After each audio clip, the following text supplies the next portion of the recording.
ಈಗ ಆಲ್ರೆಡಿ ರಜನಿಕಾಂತ್ ಅವ್ರನ್ನ 2-3 ಗುರುಗಳ ಕಡೆ ನಾನು 2-3 ಕಡೆ ನಾನು ಹೋಗ್ತಾ ಇದೆ, ಮಾತುಕತೆ ಅವ್ರಿಗೆ ಮುಟ್ಟಿದೆ, ಅದು ರೀಚ್ ಆಗಿದೆ. ನನಗೆ ಡೇಟಿಗೆ ವೆಯ್ಟ್ ಮಾಡ್ತಾ ಇದ್ದೀನಿ ಅವ್ರದ್ದು.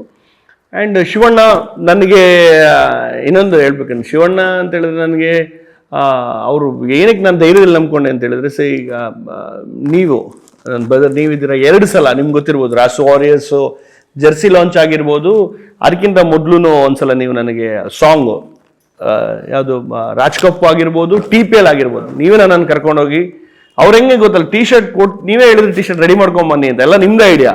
ಹಿಂಗೆ ಹಾಕ್ಬಿಟ್ಟು ಆ ಒಂದು ಏನು ಬೇರೆಯವ್ರಿಗೆ ಯೋಚನೆ ಮಾಡ್ತಾರೆ, ಕಮರ್ಷಿಯಲ್ ಮೈಂಡ್ ತಗೊಳ್ತಾರೆ, ನಾನು ಏನಕ್ಕೆ ಹಾಕಬೇಕು ಅಂತ. ನಿಜವಾಗ್ಲೂ ಅವ್ರಿಗೆ ಏನು ಹೇಳ್ತೀನಿ, ಇಲ್ಲಿ ನಾನು ಇನ್ನೊಂದ್ಸಲ ನಾನು ಹೇಳಕ್ಕೆ ಇಷ್ಟಪಡ್ತೀನಿ, ಇಟ್ಸ್ ಗ್ರೇಟ್. ಆ್ಯಂಡ್ ನಾನು ದೊಡ್ಡ ಅಭಿಮಾನಿ ಅವ್ರದ್ದು. ಸೊ ಆ ಒಂದು ಧೈರ್ಯದಲ್ಲಿ ನಾನು ಇದು ಮಾಡ್ಕೊಂಡೆ. ಆ್ಯಂಡ್ ಜಗ್ಗೇಶ್ ಸರ್ ಆ್ಯಂಡ್ ನಾನೊಂದು ಫ್ಯಾಮಿಲಿ ಫ್ರೆಂಡ್ ಅಂತ ಹೇಳಕ್ಕೆ ಇಷ್ಟೀನಿ, ಲವ್ಲಿ ಸ್ಟಾರ್ ಪ್ರೇಮ್, ಅವರು ಕೂಡ ಆರಾಮಾಗಿ ರಘು ನೀನು ಮಾಡ್ತಾ ಇದ್ದೆ, ದೇವ್ರ ಬಗ್ಗೆ ಮಾಡ್ತಾ ಇದ್ದೆ, ನಾನು ಬಂದು ಮಾಡ್ಕೊಡ್ತೀನಿ ಅಂತ ಹೇಳಿದ್ದಾರೆ.